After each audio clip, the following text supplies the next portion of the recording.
donc par rapport à mon tribunal qui a été finalement reporté, et il y avait le tribunal aussi de Boris qui a été reporté en même temps.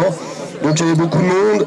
Le procureur n'était pas très content du report du procès, mais voilà, c'est grâce à la grève des avocats, donc c'était plutôt pas mal, et du coup je reprends pour 4 mois de manifestation, donc c'est plutôt positif. Donc, voilà. Même si le procureur ne le veut pas, ben, c'est comme ça. Et voilà, puis aussi pour dire, hier soir on a fait une ouverture de péage qui était déclarée en intersyndical, et les gendarmes étaient nombreux à nous attendre avec les agents de l'APR. Et en fin de compte, on était une vingtaine, on a essayé d'ouvrir les barrières de péage, ils n'ont pas voulu. Hein. Malgré que ça a été déclaré, il y avait les organisations syndicales qui étaient là. Apparemment, le préfet avait interdit de faire les ouvertures de péage. Donc voilà, la prochaine fois, on va en faire sûrement une dans la semaine. Il faudra venir nombreux, motivés, pour montrer que voilà, on ne va pas se laisser faire par rapport à des interdictions de manifester, parce qu'ils commencent, l'autre fois c'était pas devant le commissariat, là après, voilà, maintenant ils vont nous réduire le périmètre, donc c'est clair qu'il faut y aller massivement. Ça sera un soir à 18h, ça sera à Valentin, je sais pas quel jour encore, mais voilà, donc il faudra venir massivement. Voilà, donc s'il y en a qui veulent prendre la parole, qui viennent prendre la parole, un petit coup. Fred, quand tu as dit qu'au tribunal on était nombreux, on était plus de 100 personnes. Ouais, alors devant le tribunal on était plus de 100 personnes, et ça aussi ça met la pression sur le préfet, le procureur, enfin voilà. Ça fait plaisir, et puis tous les mots de soutien qu'il y a eu sur internet, il y a eu énormément de soutien, donc c'est super sympa. Donc voilà, si on a qui veut parler, vas-y. Bon, moi je vais prendre la parole sur un fait plus général. Aujourd'hui, Julian Assange, je pense que vous connaissez, passe au tribunal. Éventuellement, il peut être extradé vers les États-Unis pour un emprisonnement à vie. C'est le gars qui a sorti des documents secrets qui montraient comment les Américains tuaient par drone des civils. Donc voilà, je voulais vous rappeler ça, c'est important. Wikileaks. Hein? Lequel? Si, maintenant c'est Moretti, oui. Par contre, je voulais faire une petite annonce pour le 9 mars. Il y a 2 personnes de Radio Pip qui passent au tribunal à 13h30. Donc Alex a demandé à ce qu'on soit le max devant le tribunal pour le soutenir. Oui, aussi, il y avait aussi, c'était quand alors, jeudi soir après la manifestation, il y avait un rassemblement devant le rectorat pour le prof Nono de Dole, là, qui a été mis à pied pour 4 mois par rapport à une manifestation contre les EC3, la nouvelle réforme du bac. Et E3C, oui, merde, E3C, c'est clair, pardon, des fois je inverse, mais c'est pas grave. Donc on va revenir là-dessus. Donc on était assez nombreux, on a commencé à scander des slogans au porte-voix, et donc il y a quelqu'un qui est descendu de la délégation pour dire que le recteur voulait partir si on continuait à scander des slogans. Donc du coup, on s'est arrêté. On avait quelqu'un de l'intérieur qui nous a dit à un moment qu'on pouvait recommencer. Il est redescendu.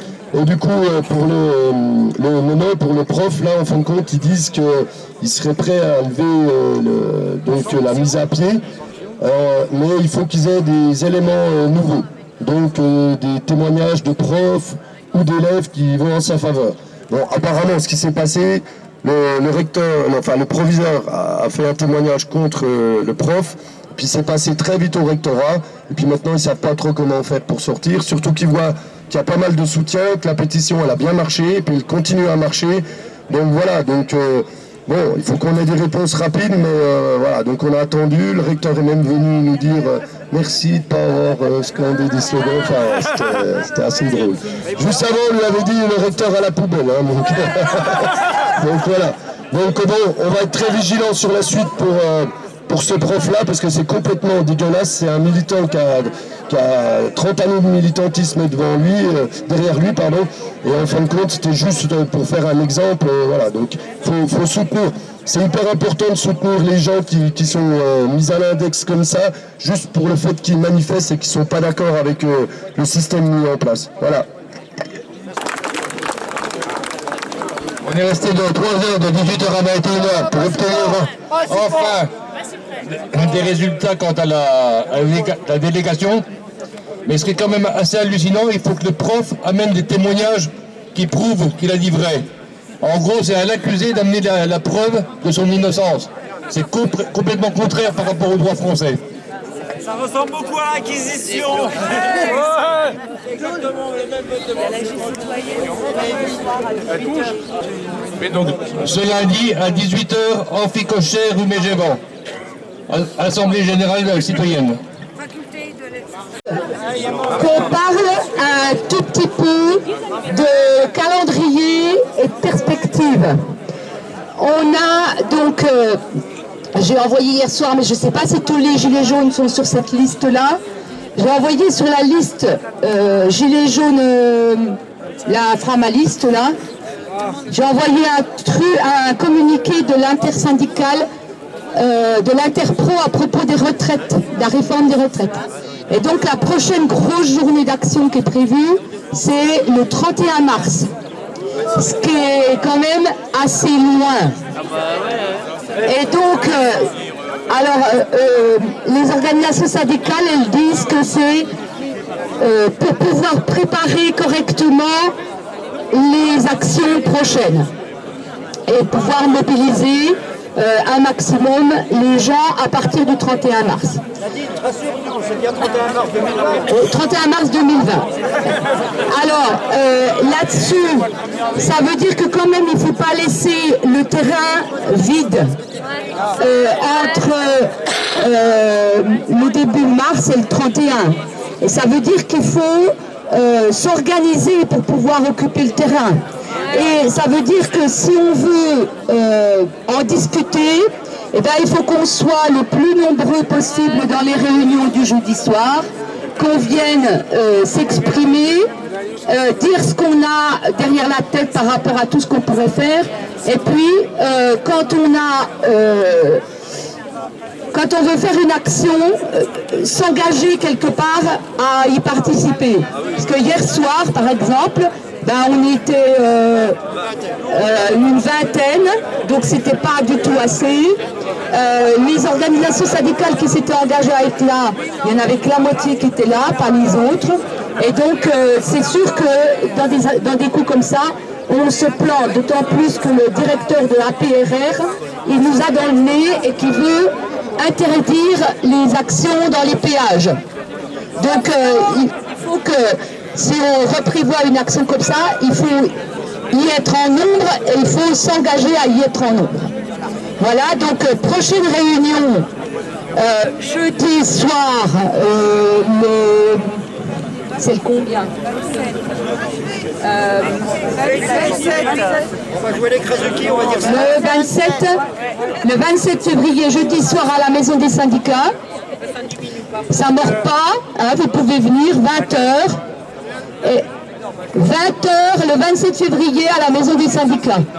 Et puis, prochaine AG citoyenne aussi à laquelle il faut être nombreux, lundi, 18h, à l'Amphi-Clocher, à la fac de lettres. Voilà, pareil, il faut que tout le monde, le maximum de gens viennent pour parler de tout ça, des actions et de tout ça. Voilà. Il y a le truc de radio. Il y a un gilet jaune de Colmar qui voudrait parler.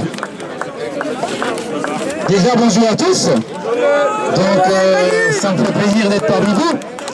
Alors, je vais vous raconter un petit peu comment on a reçu notre cher Macron. Oh, pardon, Macron. Bon, j'ai perdu 2 dents, 4 points de suture, mais ça ne change rien, hein, je suis toujours là.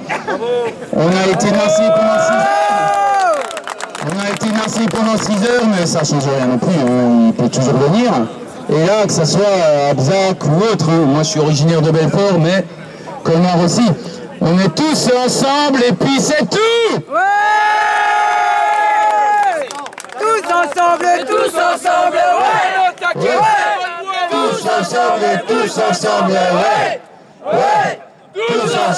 Tous ensemble, ouais Tous ensemble, ouais. Ouais.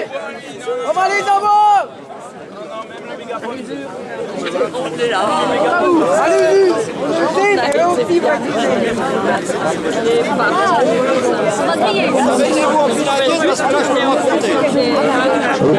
Encore une dernière annonce.